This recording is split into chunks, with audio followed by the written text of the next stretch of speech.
Hello, lovely people. Welcome to my July reading wrap up. Dooby dooby dooby dooby dooby dooby dooby dooby dooby doo. Dooby dooby dooby dooby dooby dooby dooby dooby Sophie vlogs. That's the one wrap up video for this month. I did do some summer reading vlogs where I read a lot of library books, which you will already have seen at least one of. And then as for the rest of July, I didn't read as much in July overall. I think with April, this has been one of my least reading months, which I should have remembered when I made my summer TBR, that I end up not reading that much in my birthday month because I'm so busy. I didn't listen to any audiobooks this month because all of my normal audiobook timing is when I'm winding down to go to sleep, and I just watched nearly every match of the Women's Euros this month instead and had a great time, but did not listen to a single audiobook. I also only read one ebook. Partly that's because I'm still working my way through Armadale by Wilkie Collins. At the point I'm recording this, I am 60% of the way through Armadale, so I'm definitely going to finish it in August. It probably was my lowest priority read. A tiny Armadale update. I am enjoying it. I don't think I'm enjoying it as much as The Woman in White or The Moonstone, partly because both of those books have like a mystery at their centre. Armadale has more of a scheme, and for a while when the scheme was warming up, because you have this explosive prologue where you get this backstory to explain, like, I think I said in my previous one, like the sins of the father inherited to the sons. So you're set up with this situation where you have this guy called Alan Armadale, you have this guy called Ozias Midwinter, and there's this backstory history that connects them, but only one of them is aware of this. And you end up with this situation where one of them is trying to protect and look out for the other one.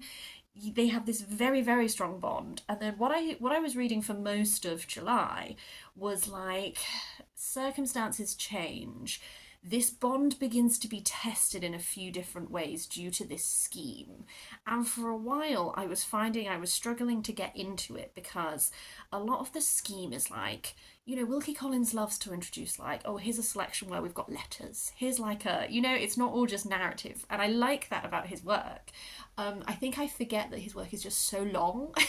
So in July, I feel like I spent forever reading the portion where it's like, we're in this place now, we're having a picnic now, and all of that. Whereas where I've got to now that July is like ending and August is beginning is this scheme is really getting going, and I guess the villain of the piece I'm really enjoying. I'm finding the villain is a lot more interesting than they could be.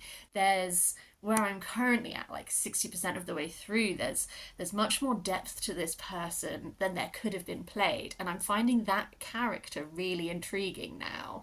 So I think I've hit the point where I'm like back in the game, so I'm gonna try and like whiz through that in the rest of August. As for everything else that I read this month, a lot of fiction. Most of my non-fiction reading for this month was in my library reading vlogs. Let's start with a book that I carried over from June, and that is The Last of the Wine by Mary Renault. Really enjoyed this. I haven't read a Mary Renault historical fiction in a long time. Interestingly, this was her first one that she wrote that is exploring the ancient Greek world. So it was really fascinating to, I guess, read like her first one of these, having read some of her later ones. The Last of the Wine follows Alexius, who is a young Athenian, and this is set during the Peloponnesian Wars, which is when the different Greek city-states were warring against each other. Specifically, like Athens and Sparta were at war.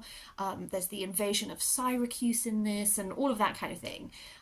So Alexius, we're very much following him from a young boy to becoming a man. He becomes involved with Socrates and philosophy. I actually thought Socrates was going to be a much bigger part of this, and I guess he is, but it's more of like a background. Really, the central focus is the Peloponnesian Wars, and Alexius has this relationship with this other man called Lysis, and You're very much, he comes of age as this goes on. You see his relationship with his father, how one thing Mary Renault does so wonderfully, isn't it, is like paint with a vividness, like ancient Greek culture, in a way that is captures that, I guess, like mundanity, the brutality that would have been a part of natural life, like exposing infants and all that kind of thing, along with this like richness of when it's a festival scene or when it's like a Socratic dialogue moment or all that sort of thing. So I really enjoy how she paints that. I did really enjoy the relationship between Alexius and Lysis, actually. I think that there are. It's interesting reading this. When was this published? This was published in 1956, and it's so interesting reading this book that, like, you know, it was part of ancient Greek culture that you would have these like pederast relationships of like an older man and a younger boy and all this sort of thing. There are some scenes in this between Alexius and Lysis which are so charged, and when I was reading them I was like, is this so I feel like she writes it in a way that if you're not paying attention, you don't necessarily clock that you are essentially reading like a lovemaking scene and all that kind of thing. And that was so interesting, like just thinking of the time it was written in. Um, there's a lot of dialogue in this because you're looking at this particular portion of history where there were a few different ways of governing happening. You know, you have this. I guess partly this is looking at like democracy as a concept, oligarchy, but like also like authoritarianism and like different modes of governance, different ways of being, and that's interesting. I keep using the word interesting because that's like how I feel about this book. That is intriguing, but also I think my favourite bit of this book is towards the end. There's a really like there's moving moments towards the end, but there is also this aspect of the types of political events that Alexius is being swept up in and his role in them. If you read this with a knowledge of Athenian history, not like a super in-depth knowledge of Athenian history, but if you have like a vague understanding of where Athens goes, there's so many moments towards the end where you're like, oh, what's gonna happen? Like, I know what's gonna happen after this. When this ends, I know what's in the future for you. Yeah, I ended up really enjoying it. I think I will want to reread this, but maybe in like a few years. I have some other Mary Renaults to read for the first time first. I'm obsessed, by the way, with the new Virago covers. Maybe I'll put a few of them here. Obsessed with the new covers. I really want to get my hands on some of them for the ones that I don't already own, because I just think they're stunning. But this was a lovely dip back into Mary Renault. Oh, one thing I should say is I do think that this one specifically, I can't really remember for the other Mary Renault that I read, I do think like a passing knowledge of ancient Greek society will help you because she doesn't explain a lot of vocab when she's using words like polis or that sort of thing. Like, she's not explaining to you what that is. And equally with a lot of the political events, I can see how if you read this with no knowledge, you might feel a bit lost. So this is sort of my like caveat way of saying that maybe I wonder if maybe like her Alexander books, which I haven't read yet, caveat, but maybe her Alexander books and that sort of thing might be an easier start place with Mary Renault, because I had a great time, but I can really see how if you're not super, like, if you don't really know anything about the Peloponnesian Wars, you might be a bit like, what is happening? I did a reread in July, right at the start. I reread Of Tales and Enigmas, which are short stories by Minsoo Kang. This is because I bought this for my friend Mark for his birthday or Christmas, can't remember which one, and so he read it, so then I read it so that we could talk about it. I love Minsoo Kang. It's really funny what you remember from things, isn't it? Because I remember saying to Mark, I was like, oh yeah, he really likes Automata, and it's like very few of these short stories have that present in. What I noticed a lot more this time around, I think last time I noticed it, I think I talked a lot about like, oh, simulacra and this, all that kind of thing. I definitely last time and this time had a set, like, enjoy the way that he plays with history and with the telling of history and with the artificiality of history. This short story collection is broken into different sections, and the sections are Tales from a Lost History, Fables of the Dream World, Stories from an Imaginary Homeland. And absolutely, like, there is history, dreams, and this sense of home really three themes that run throughout. The artificiality of constructing narratives, telling stories about history. There is like one of these stories where it's like the acknowledgement that often we will prefer the version that we, even though we know it is not accurate, we will often prefer the version that has a narrative and a spin and embellishment on it, that a narrative that we know is more accurate. I just think this sense of dream and this sense of unreality is what really struck me this time. There's so many of these where like the question is like, which one is the real version? What is the dream? What is the reality? I guess when it comes to like Automata and stuff, I don't know where I got that from. Maybe I just got really excited about his bio, but like I noticed a lot more to do with there is an element of like statues coming to life. There are a few short stories in this that I really didn't remember, and I think different ones have stood out to me on this reread, so I'm really glad that I did. I always say that if you like Ted Chiang, you'll probably like Minsoo Kang, even though they're doing very different things. I think there's that similar sort of like laconic narrative, playing around with really interesting ideas. With Ted Chiang, a lot more of them are like hard science ideas. With this and Minsoo Kang, it's a lot more to do with this idea of history, of telling history, of dreams and reality and experiencing and all this sort of thing. I just find it so fascinating. The final essay, I think I might have, the first time I reviewed this, also talked about this final essay. It's about this palace in Korea, history, controversy, geomancy, but it has this like absolute banger of an ending to it.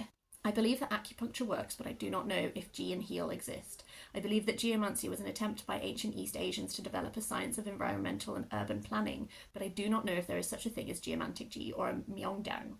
I do not believe in fate or prophecy, but it frightens me that the famous old shaman one of my aunts dragged me to told me that I was destined to live in many nations, spend my life writing and teaching, and experience a major setback in my late 20s, all true, but also that the achievement of great success at a still young age would mean little to me as the loss of my beloved at the same time would cause me to forswear love and dedicate myself to art for the rest of my life. I believe that the Korean obsession with history is the product of a sense of victimization from the calamities of the modern period. I believe that Japan should face up to its actions during the imperial era at last and make a sincere apology and proper reparations to the surviving comfort women. I could not be further from a nationalist, and I believe that all things historical, good and bad, ought to be preserved. But as I stood before that grand view and its supposed G flowing down to me like a great river, I could very well understand the point of demolishing the building. Perhaps I also live in two worlds at the same time to prevent myself from being driven mad by history. And I just think that summarizes like so much of what this story collection is grappling with and exploring. And it doesn't necessarily come to answers, but it is exploring those stories. So that was really great. I read a lot of stuff that I really liked this month, I'm not going to lie to you.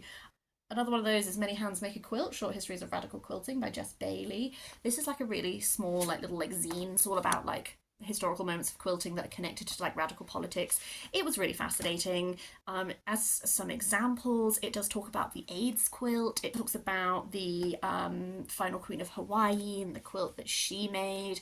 It talks about Elizabeth Fry, who taught women who were being transported to Australia how to quilt so that they would have a profession that when they got there they could fall back on to earn a living. It talks about all these really interesting little moments of when quilting has been used as an expression of politics, as an art form, but also a way of speaking and a way of communicating about these moments in history. I just found it really great. I gave it 5 stars. It's very short. Like the nature of like a little zine is that like you're not getting like an in-depth history of all these things, but it's a really great, beautifully designed. Like look at this. Like it's so beautiful. And it's a great little jumping off points because there were a lot of moments in history, the like Norwich trans quilt, all of that. Like there were a lot of things in here that it's not that I didn't know about them, but to have something all in one place and then to be able to go from here and then jump off and research some of these further, it's just like really fun and great. Let's just have a little tea from my mug. This is my little Uffington White Horse mug I got for my birthday.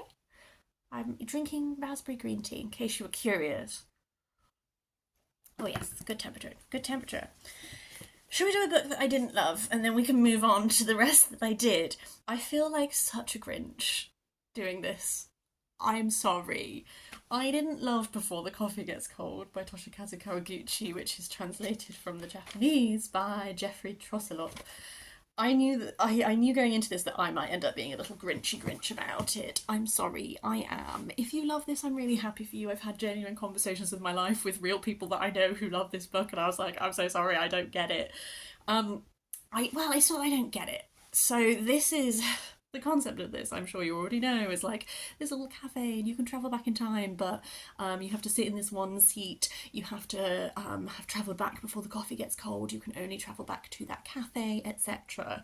I think a lot of my problems with this are mainly actually structural issues, because this is effectively like short stories all set around this one place. I found it very repetitive. I got very irritated that every time we changed to a new person, I had to have the rules of the cafe explained to me again, even though I had already read the previous chapter, so I knew how it works. Found that quite repetitive. I think I read somewhere that this was originally written to be a play, and that makes sense to me because another thing I struggled with is that at the very start you have this relationship of characters map, and this relationship of character map gives you little potted information about the characters.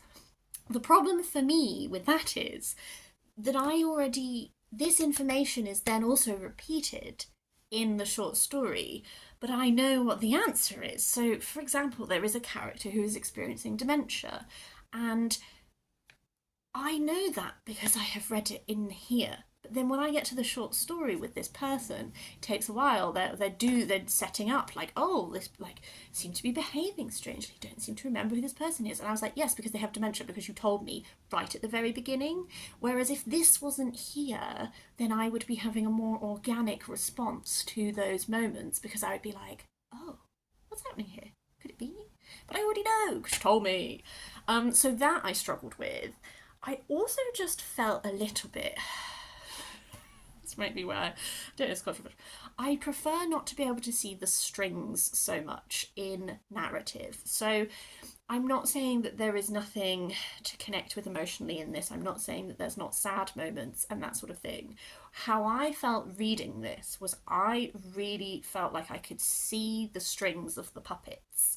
And it was like, not only do I already know what a lot of these people's arc is going to be because you've told me at the start, but I also really see how you're going to pull those strings to make me feel emotional about it. But I find it hard to feel emotional about it when I can see the strings being there and being like, oh, this person, like, for example, this pregnant person, like, I have a sense of how that plot's gonna go just based on, like, the cues I'm being given. And I find it really difficult to then, like, it makes me feel like I'm trying to like fake the emotional reaction when it's so clear very early on what that plot is going to be, that I don't have that organic reaction to it, because I'm just like, well, I have a sense of what you're trying to make me feel, but unfortunately I can see that you're just pulling these strings, and I fear that makes me sound like a cold-hearted little slug woman. But I can't, like, that's how I felt about this book. I also wasn't like super pleased with like all of the women's narratives. I don't know, I just felt like we were all just like, being a wife and a mother is really important and nothing else. But anyway, so I'm sorry that I didn't... No, I'm not sorry that I didn't love this. That's how I felt. I'm glad if you loved it. I'm very pleased for you. I won't be reading the rest of the series. Another non-fiction that I absolutely loved. This is Mummified, the stories behind Egyptian mummies in museums by Angela Stienne. This was recommended to me by Sarah. I talk about her all the time. I'll link her Instagram down below, like I always do. I absolutely loved this. This was a really fascinating discussion of mainly Egyptian mummies. It does a little bit talk about other forms of human remains that exist in museums, but predominantly we are talking about Egyptian mummies, their history, and essentially like one of Angela Stienne's main things that she does professionally is to remind people that these objects that we're seeing in a museum context are actually human remains, and they belonged to a person who was real and who lived, and there is a level of respect that we should be affording to human remains. And a lot of these conversations I was so interested to be reading, because I have sat with a level of discomfort at times when I go to museums. I have been in museum situations and looking at different human remains and how they have been presented, and it was really helpful to me personally to read this and go through and think through those emotions a bit more. She talks about a lot of different things in this. She talks about like the history of how a lot of mummies came to be outside of Egypt, specifically like a lot of this is in the UK, but also like in France, and how these people came to be there, what happened to them, the way that their bodies have been treated, the ways that we have exoticized mummies in a way that dehumanizes them and then lets people in history utilize them for different purposes. She makes a lot of comparisons between other later ways that we have dehumanized people, and the very like eugenicist practices and all this kind of thing. I just found everything about this really fascinating. It's a conversation that I have been wanting to start engaging with for a while. I think it has given me a lot of food for thought, and really helped me muddle out some of those feelings I had. So if this in any way sounds intriguing to you, I would really recommend it. I definitely think this is going to be one of my best non-fiction books of the year. It just really, there's so many little, it's really given me a lot more context to sort of then sit with and process my feelings and start like muddling out more about. The only ebook I read this month was Carrie, Soto is Back by Taylor Jenkins Reid. I read this because I've been saving it for July because I wanted to read it around Wimbledon, and I did read it with some Wimbledon on, which was fun. I read a lot of it with some Women's Euros on, to be honest with you. I got very into the football this month. I wasn't really expecting to feel any sort of way about this book, to be honest with you. And I find myself in a situation where I actually think it might be my favourite Taylor Jenkins Reid. I'm not a Taylor Jenkins Reid, like, mega fan.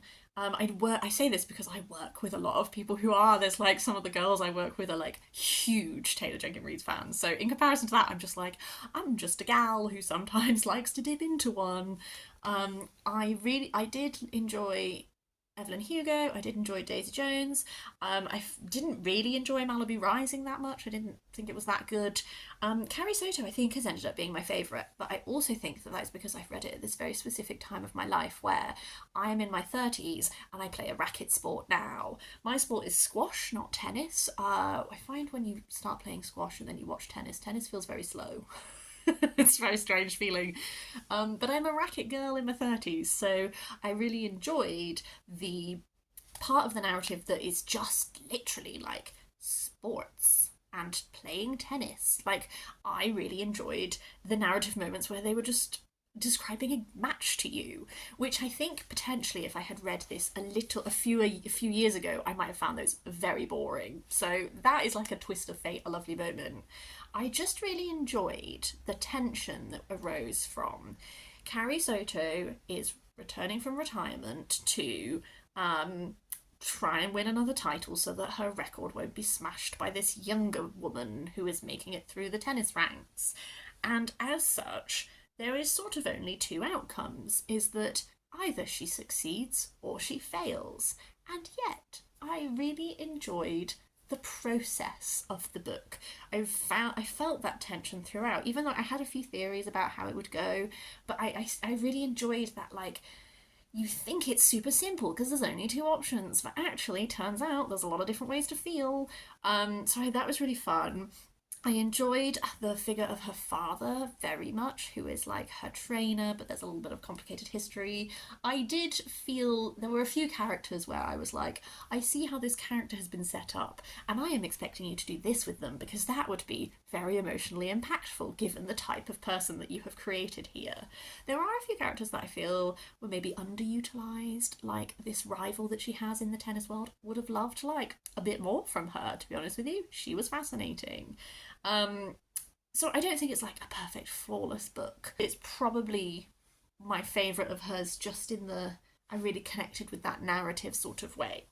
My final two books are, I read Tales from Moominvalley by Tove Jansson. This is a series of short stories that are all set within the Moomin world. Some of them were published like separately, and then they were all brought together into this collection. Oh man, you know I'm loving my mooms. You know I'm having a soft Moomin summer, and I loved this too. What I really like about these short stories specifically is so many of them have like there's an element of Tove's writing where it doesn't feel like she's writing for children in a way that I find good classic children's writers often write in a way where I'm a big advocate of children's literature is not just for children. Adults can gain so much from reading it. These don't have like a simplistic little moral a lot of the time. A lot of the time they're just like exploring these ideas. And having now read the biography of her that I've read in my summer reading vlogs, which you can watch if you want more thoughts on that biography, this a lot of this seems to be written during the time when she was like muddling out what her Moomin stories are going to be, and like the pressures of like people loving the Moomins and just wanting Moomins from her, and her still wanting to have like creative expression and not be like dictated to with what she should write and all that kind of thing. So there's a lot of an aspect of this that is like people not realizing what they need and going on these journeys, or like people having these really fixed ideas in their head of something and that being challenged. And I don't know, I really enjoyed them. This was a 5-star for me. I just absolutely loved it. And then the final book I want to talk about is The Day of the Triffids by John Wyndham. Had a great time reading this one too. I really wish that I could have read this without any knowledge of what Triffids are, because I think if you read this with no cultural knowledge it would be even more like great, because I found the opening of this so fantastic. You are with a guy who wakes up in hospital. He had an operation to help bring his vision back, and he wakes up in this hospital and it's just like there is no one there. And if this sounds a lot like the start of 28 Days Later, you're right, they ripped it off. As time goes on, you realise like everyone, apart from very few people, everyone in the world appears to have gone blind because of this event. And so there's this breakdown of society happening as you realise how deeply this is going to affect society completely. And then in the background, there are the Triffids, who are these like giant plant things who are carnivorous. And yes, there's like a very zombie comparison you can make here. So it's like the society would be breaking down anyway with this mass turmoil and etc. But it's exacerbated by the fact that the Triffids are hunting and all of that. Like, I really enjoyed that concept. I think the opening of this, as I've said, smashingly good. This is one of those where, like, do I think the character work is like deep? Not really, but these people are like ciphers. And what a lot of is happening in this that I found really intriguing was this discussion of how do you rebuild society? What does that look like when you're in this situation where it's like, good lord, everything about how this world works is not going to work anymore. Like, how are we going to get food?